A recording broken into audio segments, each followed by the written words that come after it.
2022 5% দিয়েছে। একবারও 2022 এটা ছাড়ানি মেরে 12% করে ছাড়ানি এবং এতে করে 20% দিয়েছে। করোনা পরিস্থিতিও যখন এই রাজ্যে ছিল তখনও কিন্তু বহু রাজ্যে দেখা গেছে বেতন স্টপ করে দিয়েছে।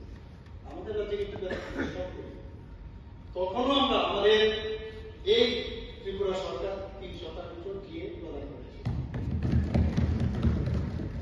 আমাদের এই সরকার cash in lieu of LTC, অনেকে এলটিসি যেতে হবে না তাদের পয়সা দেওয়া হয়েছে।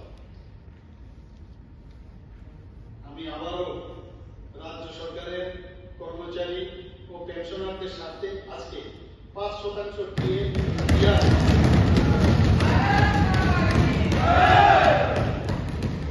এই 5% দিয়ে দিয়া 1 জানুয়ারি 2024 থেকে কাটতে হবে। এতে বছরে